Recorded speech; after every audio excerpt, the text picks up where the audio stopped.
अस्सलाम वालेकुम, नमस्कार, सत श्री अकाल एंड गुड इवनिंग। मैं हूं अर्ज़ू काज़मी और आप देख रहे हैं पॉइंट ऑफ व्यू। हमारे साथ हैं जी साजिद तारड़ साहब। बहुत शुक्रिया सर कि आज आप आए। My pleasure. Thank you.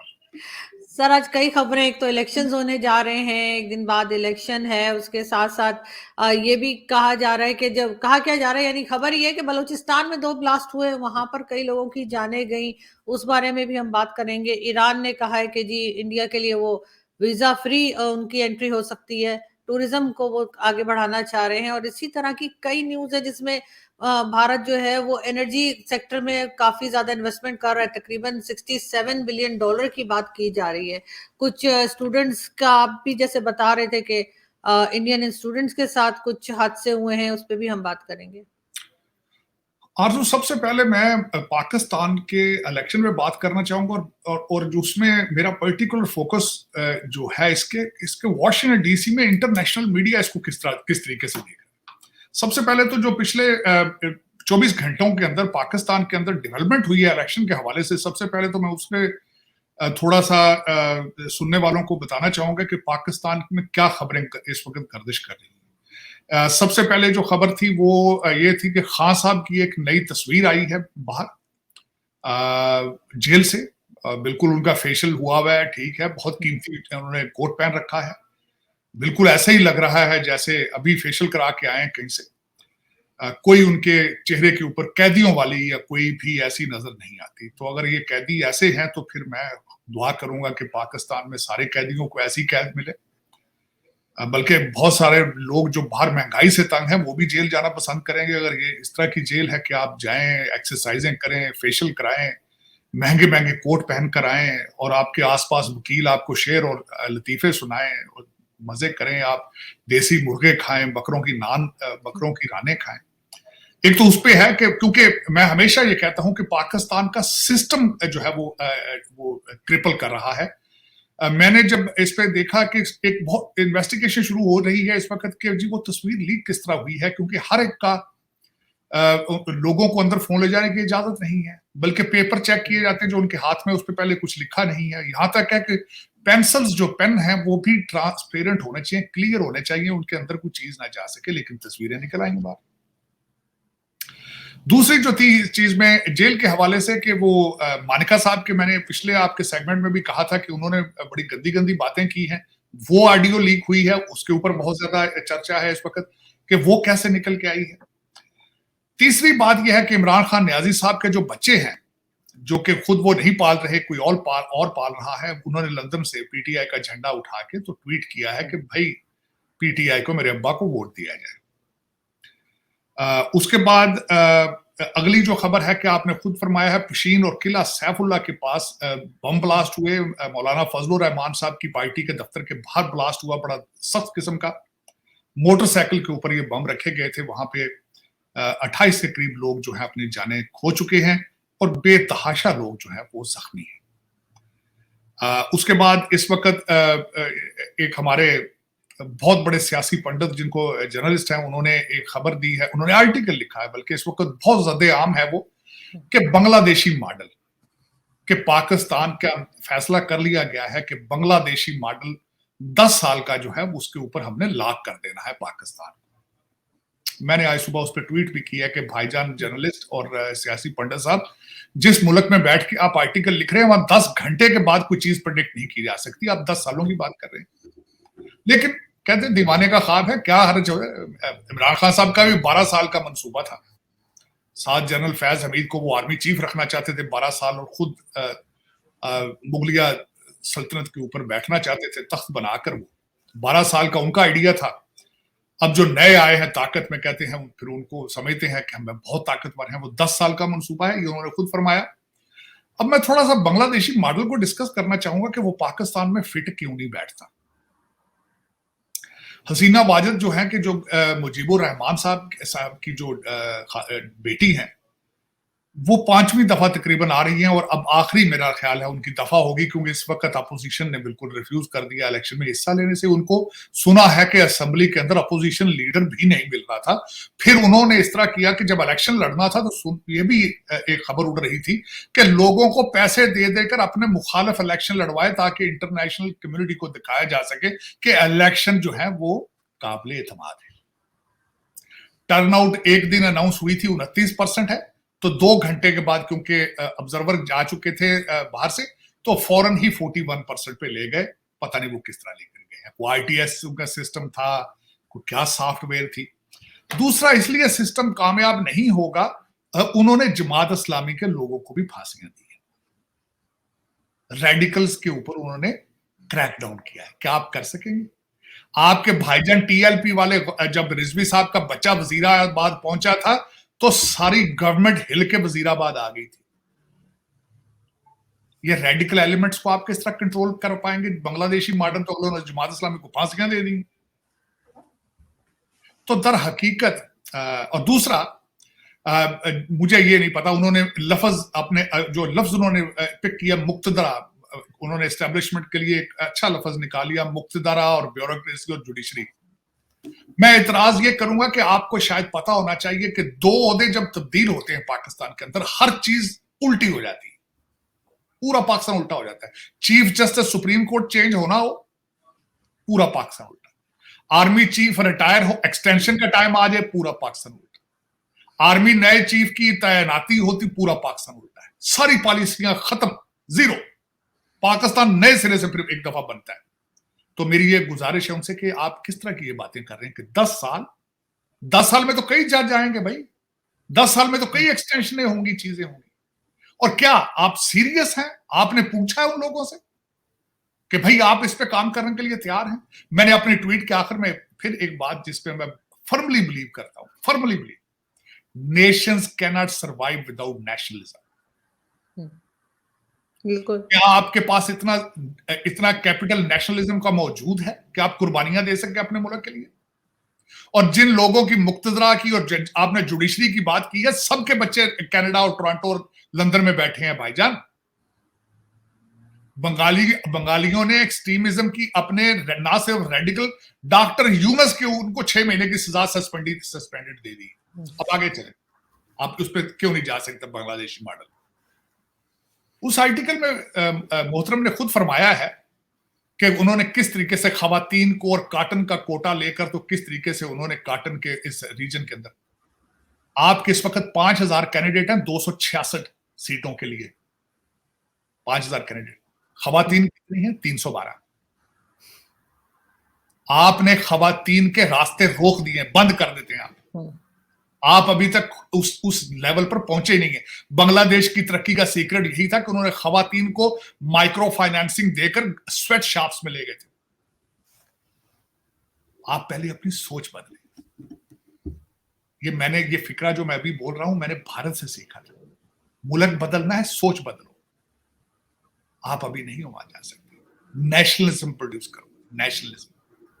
अब मैं बताना चाहूंगा, आप इस वक्त देखें, और दूसरा आपने क्या किया है, जुल्म किया है इस मुल्क के साथ। वो जुल्म ये किया है, सियासत को इस्लाम का दर्जा दे दिया। एक आदमी ऑक्सफोर्ड से पढ़ के गया है, आज वो मुर्शद है, उसके लिए वर्ड मुर्शद इस्तेमाल होता है।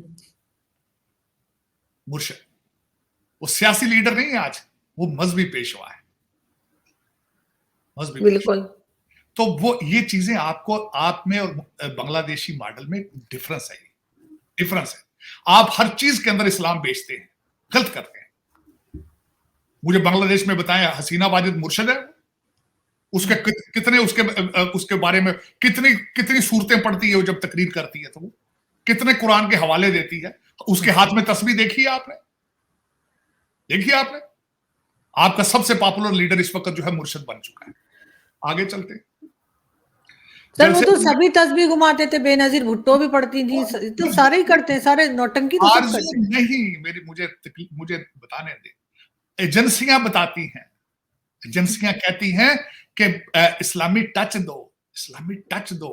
ये लोग ये चूरन खरीदते हैं। ये मेरे मुर्शद जो ऑक्सफोर्ड ग्रेजुएट हैं, जिनके कई बच्चे बगैर शादी के हैं, इनको एजेंसियों ने कहा था रिजवी साहब का TLP का वोट बैंक है, उस पर डाका मारो। वो किस तरह डाका पड़ता है? अय्या का नाम दो, अय्या का रास्ता, तस्बीह से पड़ता है, तस्बीह से। फिर वो कहते हैं रियासत मदीना बनेगी। बांग्लादेश में कितनी दफा उन्होंने कहा है रियासत मदीना के बारे में? मुझे बताएं। वो भी मुसलमान है, आपके साथ के, बल्कि आपके पाकिस्तान का 51% बंगाली थे। पाकिस्तान को बनाने वाले, पाकिस्तान की मूवमेंट बंगाल से शुरू हुई थी। तो फिर आप बिल्कुल। बंगाली मॉडल, आप बंगाली मॉडल, बांग्लादेशी मॉडल लाएंगे आप? आज हर बंदा बांग्लादेशी मॉडल डिस्कस कर रहा है आज पाकिस्तान में बैठा। लेकिन किस तरह बताएं तो सही नहीं, आपकी उनमें मुश्तरक चीजें क्या हैं? आगे अगली भी बात सुन लेते हैं। उनके अपने पड़ोसियों से, कितने पड़ोसियों से दुश्मनी है बांग्लादेश की? ये आखिरी सवाल मैं इस पे टॉपिक करूंगा। बांग्लादेश के साथ भारत के साथ उनके रिलेशनशिप देख लें। मोदी साहब वहां जाते हैं, उनको ग्रांट्स देकर आते हैं, लोन नहीं देकर आते, इमदाद देकर आते हैं।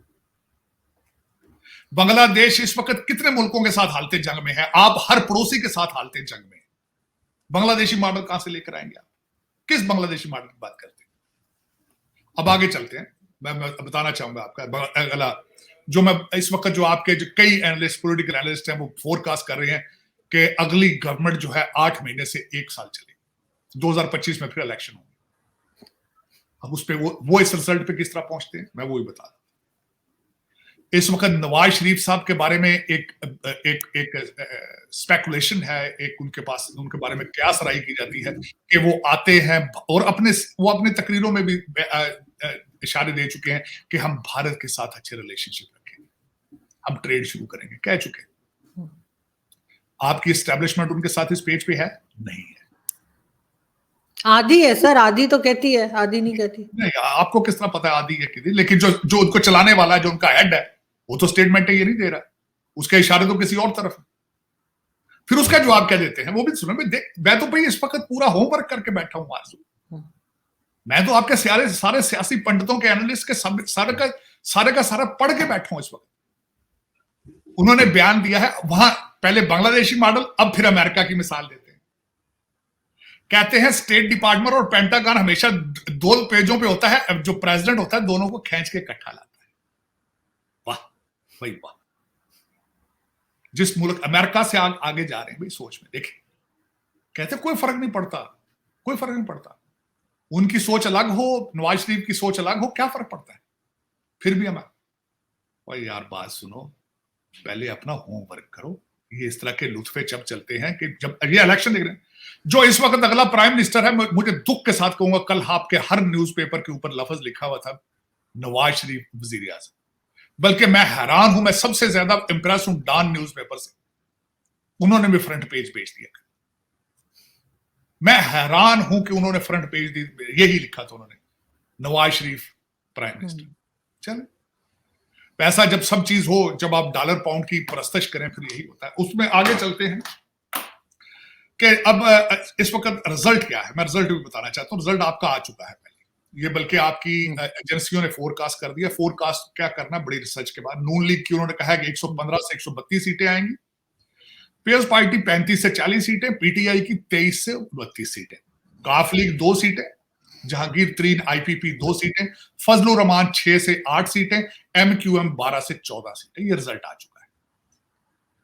पंजाब के अंदर नून लीग 297 में से 190 सीटें लेगी और मरियम नवाज साहब आपकी चीफ मिनिस्टर पंजाब की होंगी। शहबाज शरीफ साहब भाईजान के साथ सेंटर में जाएंगे और एस्टेब्लिशमेंट, जजों और सबके साथ कम्युनिकेशन वो किया करेंगे, वो एक राब्ता बनाएंगे, वो मैसेजिंग भी वो एक दूसरे से लेके आया करें। ये सारी आपकी गवर्नमेंट है। इस सारी चीज के अंदर 2 मसाइल हैं आपके सबसे बड़े, जो आपको इस वक्त कैंसर की तरह खा रहे हैं, कैंसर की तरह। इकोनॉमी, करप्शन, दहशतगर्दी। किसी के मुंह से एक लफ्ज मैंने नहीं सुना अभी तक कि इसका हल क्या है। बिल्कुल।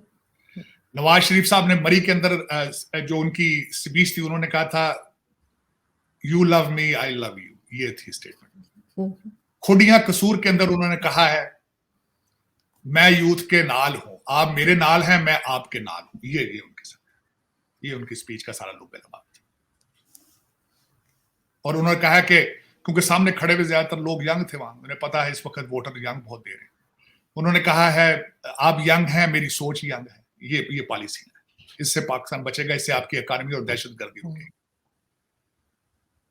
और सारी फैमिली स्टेज के ऊपर खड़ी थी, सारी फैमिली स्टेज पे खड़ी थी। इंटरनेशनल मीडिया ने सारा उसको डिस्कस किया है कि ये फैमिली एंटरप्राइज है। सिर्फ एक ही बंदा वहां पे, 2 बंदे नहीं थे। हमजा शहबाज शरीफ नहीं था और जुनैद सख्तर नहीं था। शायद वो किसी और मार पे होंगे वो। लेकिन देखा जाए तो एक इंटरनेशनल मीडिया की मैं उसके मुझे वो नहीं बात भूल रही, उसने कहा एक जेल में है, एक जेल से बाहर आ गया है, और एक की सिर्फ और सिर्फ सियासत क्या है, उसका last name. This is the Pakistan. एक प्राइम मिनिस्टर जेल में, एक जेल से निकला है, और एक का क्रेडेंशियल सिर्फ ये है कि उसका लास्ट नेम भुट्टो है। मैं शॉक्ड कि ये आपकी रिस्पेक्ट है। और हर इंटरनेशनल आउटलेट बर्तानिया में, अमेरिका में इस वक्त वो सारे कह रहे हैं कि इट्स अ शैम इलेक्शन, कि ये फेक इलेक्शन। एक ऐसा इलेक्शन होने जा रहा है जो इलेक्शन होने से पहले ही अपनी क्रेडिबिलिटी लूज कर चुका है। सर ये तो लास्ट टाइम भी हुआ था जब इमरान खान आया था, तब भी यही था, सबको पता था इमरान खान ने आना है। तो फिर ये कराने की क्या जरूरत है यार? मेरी समझ से बात, मेरी समझ से बात। मियां साहब को चाबियां पकड़ा दें, वो तैयार कर, तो अपने एचकन सिलवा के बैठे हैं, गाड़ी में पेट्रोल डलवा के बैठे हैं इस्लामाबाद जाने के लिए। कौम को तबाह बर्बाद कर रहे हैं, ये मेरा मतलब पैसा उसका उजाड़ रहे हैं, जिनके पास पैसा 38% इन्फ्लेशन रेट है। वही तो मैं कह रही हूँ सर, ये क्यों करवाते हैं इलेक्शन जब सब कुछ पहले से ही तय हुआ होता है? बस बदकिस्मती, उन 25 करोड़ लोगों की बदकिस्मती है आरज़ू, इससे और कुछ भी नहीं है। ये बदकिस्मती है उन लोगों की, कोई ऐसी बददुआएं हैं ये इनके लोगों की कि जिसमें कहते हैं कि there is no light at the end of the tunnel. मायूसियां। मैं ऐसे ऐसे लोगों को देख रहा हूं मायूस, जिनके पास बड़ा बड़ा टैलेंट है। अगले दिन एक बच्चा रो पड़ा मेरे पास, उसने कहा मैंने बड़ी मेहनत से सीएसएस किया था, ना इज्जत है ना पैसा है, जलील हो गए। बड़ी बड़ी की पोजीशनों में बच्चे रो रहे हैं, मायूस हो गए। पता नहीं क्या, कौन बचाएगा इस मुल्क को जिसको आपने बनाया ही नहीं, जिसकी बुनियादें ही नहीं रखी आपने। 1947 14 अगस्त को आपने इसकी बुनियादें ही नहीं रखी। बल्कि मैं यहां तक यह भी अर्ज करना चाहूंगा कि इस वक्त कई इंटरनेशनल मीडिया डिस्कस कर रहे हैं कि पाकिस्तान की बर्बादी का सिलसिला ये किस तरह क्यों नहीं रोक रहे। मैं आई वाज शॉक्ड कि इंटरनेशनल मीडिया एक आउटलेट, उन्होंने कहा कि गवर्नर जनरल बने कायदे आजम साहब और वजीर आजम साहब लियाकत अली खान बने, उसी वक्त से इनको पता नहीं है कि पावर आनी कहां से है। फिर उसके बाद जिस तरीके से अयूब खान ने, गुलाम मोहम्मद ने, सिकंदर मिर्जा ने, जस्टिस मुनीर ने इसकी फाउंडेशन रखी इसकी। काश के ये जो लौंडे लपाड़े हैं कोई गूगल करके इनके नाम पढ़े कि ये कौन थे, और आज भी आप वहीं खड़े हैं जहां आप 1951 में खड़े थे। जिंदा है आज भी, जस्टिस मुनीर भी जिंदा है, अयूब खान भी जिंदा है, गुलाम अहमद भी जिंदा है, सिकंदर मिर्जा भी जिंदा है। वो मरे ही नहीं वो ऐसे ही। और फिर पहला आपका मार्शल एडमिनिस्ट्रेटर भुट्टो था, उधर तुम इधर हम। फिर अयूब खान ने खुद जस्टिस मुनीर को कहा था जाओ इन बंगालियों से कहो हमारी जान छोड़े। मैंने आपको पिछली दफा बताया था कि बंगालियों ने क्या कहा था। उन्होंने कहा था हम मेजॉरिटी में हैं, पाकिस्तान बनाने वाले हम हैं, हमारा नाम पाकिस्तान है, तुम जाओ अपना और कोई नाम रख लो। तो फिर क्या इसमें क्या शुरू करूं, कहां से खत्म करूं? सर हमने कोई सबक नहीं सीखा, हम कुछ सुधरे नहीं, सब कुछ होने के बाद भी। सबक क्या सीखना है, बस हम लोग तो जान बचा के भागे, वहां से मुहाजिरीन हैं। आप लोग तो वहां से इस्लाम ढूंढते गए, हम तालीम याफ्ता होने के बावजूद जलीलो ख्वार करके निकाल दिया गया वहां से। और मैं इस सिस्टम के लिए बद्दुआएं हैं, पाकिस्तान के लिए तो मैं बद्दुआ नहीं मांग सकता हूं, मेरी शनाख्त है पाकिस्तान, लेकिन इसके कपड़े फाड़ने वाले, मेरी मादरे मिल्लत के कपड़े फाड़ने के लिए मैं सुबह शाम बद्दुआएं करता हूं। लेकिन शायद मेरी सुनता नहीं है, मैं क्या करूं, खुदा भी शायद नाराज है, खुदा भी नहीं सुन रहा है कि जो इसको भंबोड़ के ये सारा कुछ वहां से निकाल के जो लेके आ रहे हैं लंदन। और मैं कई दफा मैंने आपके प्रोग्राम में कहा, इनको बताओ लंदन में भी कब्रिस्तान है, मर रहे हैं लोग, कनाडा में भी मर रहे हैं, अमेरिका में भी मर रहे हैं, लेकिन क्या इनको कोई हया ही नहीं किसी को? मेरे तो समय से बाहर है, कोई बिल्कुल समझ आ रही कि कौन इसको बचाएगा, कौन इसको आगे लेके जाएगा। मुझे कोई इनमें से ये बता दे कि ट्रेड के बगैर, आपकी तालीम के बगैर आप किस तरह सर्वाइव कर पाएंगे। आप अपने पड़ोसियों के साथ रिलेशनशिप ठीक ना करने के इसके बगैर आप किस तरह सर्वाइव कर पाएंगे? मुझे ये बताएं, 21वीं सदी है, जंगों का दौर है, नफरतों का दौर है। पठान जो आपके साथ तालिबान है वो भी आपसे आगे जा रहे हैं, उनकी आपके ज्यादा बेहतर परफॉर्म कर रही है। चाइना के साथ वो बेहतर अपने रिलेशनशिप आपसे अच्छे चला रहे हैं। आपके आईएमएफ के पैसे पाकिस्तान पहुंचते ही नहीं, सीपैक के पैसे पहुंचते ही नहीं। आप पापा जान भी, मेरा बात उसका जवाब देना कौम को, वो किधर गया पापा जान आपका? $26 बिलियन खा गए आप उनका। पता नहीं मेरा कोई मेरी समझ और से फिर वो गायब हो गए, हसन सलीम बाजवा कहीं दिखाई नहीं देते, कहाँ उनको जाना, निकाल इधर ही दिया। फिर रहे होंगे भैया अमेरिका में। इमरान खान ने तो क्लीन चिट दी थी सर उनको। हाँ, बिल्कुल मुझे पता है, हाथ से लिख के उसने कह दिया ये पढ़ो ये पकड़ो हाँ, यार, उसकी क्या पहचान। लेकिन ये फिर रहा होगा अमेरिका में कहीं। क्या उस मैं पूछना चाहता हूँ ये क्या लेगेसी है यार, क्या छोड़ के आए हो? माँ के कपड़े फाड़ने की लेगेसी, ये लेगेसी है तुम्हारी कि अपनी माँ के कपड़े तुमने फाड़े? मुझे कई दफा आरजू, मेरे कई यार दोस्त हैं बड़े पुराने, मेरा वालिद वकील था, मेरा भाई भी वकील था। मुझे कई दफा कई मेरे पाकिस्तानी अजीजों ने कहा है पाकिस्तान आ जाओ अमेरिका भूल जाओगे, इतनी करप्शन है यहाँ पे। मैंने कहा मेरी माँ है, मेरा उस कुछ देने का हक बनता है, लेने का हक नहीं बनता। गरीब है मेरी माँ, गरीब है, लोग सिसक सिसक के मर रहे हैं। मैं लिस्ट भेजूं आज, मैं आप जितने मैं फैमिलियां पाल रहा हूं पाकिस्तान में, आप हैरान हो जाएंगे। लेकिन शर्म ही कोई नहीं किसी को, शर्म ही कोई। किरदार साजी छोड़ दी आपने, शराफत छोड़ दी, नेशनलिज्म और इस्लाम तो बहुत दूर की बात है, आप इंसानियत ही छोड़ दी आपने।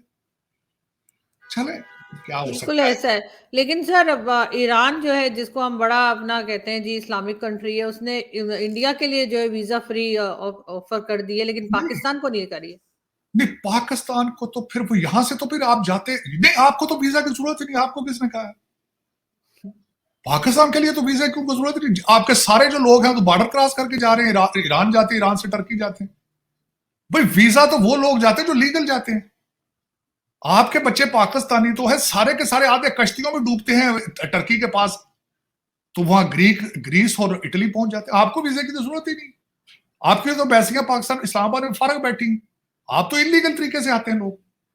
हाँ, ये उसमें खबर में जो मुझे जो नजर आती है कि एक कंट्री हालते जंग में है, एक कंट्री हालते जंग में फिर भी टूरिज्म को प्रमोट कर रहा है। ना सिर्फ भारत, वियतनाम और कई और मुल्कों को उन्होंने 5-6 ऐसे कंट्री हैं जिनको उन्होंने वीजा फ्री कहा है। बिल्कुल। लेकिन ये कि आप देखें जितने जो आपके पशीन में अभी बलूचिस्तान के अंदर जो बम ब्लास्ट हो रहे हैं, और अगले दिन जिस तरीके से अगलों ने आके डेरा इस्माइल खां के अंदर आपके थाने के ऊपर कब्जा करके आपके 10 वो पुलिस वालों को मार के गए हैं, वहां टूरिज्म कौन आए? तो पाकिस्तानी जान बचा के भाग रहे हैं, आप कहते हैं टूरिस्ट तो वहां पे आए, टूरिस्ट वहां पे। मुझे अभी याद है, मैं पाकिस्तान जाने का नाम लेता हूं, मेरे अमेरिकन यार दोस्त मुझे फोन कर करके अफसोस करना शुरू कर देते हैं, ऐसे कॉल करते हैं शायद आखिरी कॉलिंग कर रहे, कहते यार सुना है तुम पाकिस्तान जा रहे हो, खैरियत तो है? मैं कहता हूँ यार वहां जाना है, मेरी फैमिली के रिश्तेदार। कहते हैं यार अच्छा, तुम्हारे साथ अच्छा टाइम गुजरा था यार, तुम बहुत अच्छे इंसान हो, पता नहीं दोबारा बात तुमसे हो या ना हो। ठीक है, लेकिन सर इंडियन स्टूडेंट्स का भी आप जिक्र कर रहे थे ना वो लेकिन उसमें आरजू मैं आपको क्या बताऊं, दुख वाली बात है, कल सख्त अफसोस हुआ कि पर्ड्यू यूनिवर्सिटी है यहाँ पे, वहां पे एक पीएचडी के स्टूडेंट मैकेनिकल इंजीनियरिंग में पीएचडी कर रहे थे, तो उनका जो मुझे तशवीश है कि इस 2024 में एक महीने के अंदर 5 भारतीय निजात स्टूडेंट जो है वो मर्डर हुए। अब उस पे मैं ये बताना चाहूंगा आपको कि इस वक्त न्यूयॉर्क के हालात ये हैं, 1,57,000 हिस्पैनिक्स जो है, आधे उनमें से क्रिमिनल है, कई उनमें मिडिल ईस्ट के लोग ऐसे भी आ चुके हैं जो इनके पहले टेररिस्ट वॉच पर थे, वो भी एंटर हो चुके हैं। पुलिस के इस वक्त 13% पुलिस के ऊपर अटैक बढ़ चुके हैं। जिस मुल्क के अंदर पुलिस ही सेफ ना हो तो दूसरे लोग क्या। लेकिन ये कि दुख वाली बात है, इसमें मिस्ट्री ये है कि पांचों के पांचों स्टूडेंट थे, यंग लोग थे, माओ के बच्चे थे। ये इसमें सबसे बड़ी बात है। एक का तो अभी आज की खबर चल रही है कि कल जो है जो पर्ड्यू यूनिवर्सिटी के मैकेनिकल इंजीनियर, एक को उसके एक ऐसा अटलांटा में, मैं उस दिन बहुत दुख था मुझे, एक भारतीय स्टूडेंट था, एक ग्रोसरी स्टोर के ऊपर काम कर रहा था, वो कुछ दिन वहां पे एक होमलेस बंदे को खाना देता रहा, और आखिरी दिन उसी होमलेस बंदे ने थोड़ों से हमला करके उसको मार दिया, और सुना है 50 के करीब उसके सर के ऊपर जख्म थे। मैं बहुत उस दिन दुख हुआ, किसी माँ का बेटा था, किसी बाप का बेटा था, किसी के ख्वाब थे, वो किसी के ख्वाब थे। क्यों सर, वो आदमी पागल था जिसने हथौड़ा लेके इस तरह मारा? नहीं, पागल तो नहीं था, यहाँ पे हर बंदा ही पागल है आजकल भाई। नशे करते, नशे जो प्रमोट ओबामा साहब कर रहे हैं, कहते नशा करो, दम मारो, दम चल रहा है। तो वो फिर जो दम मारता, नशा करता, वो बीमार ही होता है, उसको क्या पता। लेकिन देखिए ना, 5 दिन वो फीड करता रहा है भारतीय स्टूडेंट उसको, होमलेस होने की वजह से। सर्दी बाहर होती थी, अंदर बुला लेता था उसको, और आखिरी दिन उसको कहा उसने कि तुम जाओ, मैं स्टोर बंद करने लगा हूं। इस पे उसने आर्गू करके हथौड़ों से मार दिया। दुख, बहुत दुख। आज भी पढ़ने वाले बच्चे के, क्योंकि मैं बच्चों का बाप हूं खुद, मुझे दुख होता है। दुनिया में कहीं भी कोई इंसान जिसकी जान जाती है, दुख होता है। किसी का वो बेटा होता है, किसी का भाई होता है, किसी का बाप होता है, लेकिन ये बच्चे खास कर देखें, हमेशा कहते हैं जवानी में जो जाए और जो तशद्दुद में जाए उसका तो बहुत ही दुख होता है। मेरे तो ये बच्चों की तरह थे, मुझे दुख है इस बात का। मेरी दुआ होगी कि खुदा इनके माँ बाप को सब्र दे, लेकिन बहुत तकलीफ दे बात मेरे लिए, बहुत कि पांचों के पांचों नौजवान स्टूडेंट, ब्रिलियंट स्टूडेंट, अब पीएचडी का स्टूडेंट था मैकेनिकल इंजीनियर। दुख हुआ, बहुत दुख हुआ, कल की बात है। My condolences to entire India, matter of fact, for that. बिल्कुल ये कि इस वक्त देखा जाए तो अमेरिका में जो इस वक्त इलेक्शन है, उसमें जो हमारे बॉर्डर क्रॉसिंग है, वही सबसे बड़ा इशू है इस वक्त। और बाइडेन साहब को ये कास्ट करेगी चीज इलेक्शन में। लेकिन देखें, बाइडेन साहब तो इलेक्शन लड़ नहीं रहे हैं, ओबामा साहब किसके लॉटरी निकालते हैं। बाइडेन साहब को तो पता ही नहीं होता, बेचारे दवाइयां टीके भी के लगा के स्टेज पे खिलाते हैं। वही, उनको तो शायद समझ ही नहीं होगी हो क्या रहा है, नहीं, उनको शायद ये भी ना पता। वो कल एक खबर आई है कि लास वेगस के अंदर जाके किसी तकरीर के अंदर वो किसी अपने फ्रेंच प्रेसिडेंट से उनकी मुलाकात 1996 में हुई, उसका जिक्र शुरू कर दिया। कहते मैं अभी उससे मिला हूँ, वो जो फ्रेंच प्रेसिडेंट, ये कल परसों की खबर में चल रही है। उनको तो पता ही नहीं होता कि किस वो 1996 में है कि 2006 में है, 2016 में है, किस में, उनको कोई पता नहीं। इस वक्त उनकी हालत जो है वो काबिल तरस है, उन पर तरस करना चाहिए। बुजुर्ग हो चुके हैं बहुत ज्यादा, उनको किसी नर्सिंग होम में होना चाहिए जहां 2 लोग उनको पकड़ के खाना खिला के लिटा दिया करें। लेकिन जुल्म कर रहे हैं ओबामा साहब, उनको बार बार दवाइयां दे के स्टेज पे चढ़ा देते हैं। वो शर्मिंदगी का बायस है इस वक्त पूरे अमेरिका के लिए। बिल्कुल ऐसा ही है। लेकिन सर, इधर भी इलेक्शन पे, जैसा भी इलेक्शन है, जो कि पहले से ही सब कुछ पता है, लेकिन फिर भी इस पे नजर रहेगी और हम आपसे कांटेक्ट करते रहेंगे। थैंक यू सो मच कि आज आपने join. Thank you. Thank you.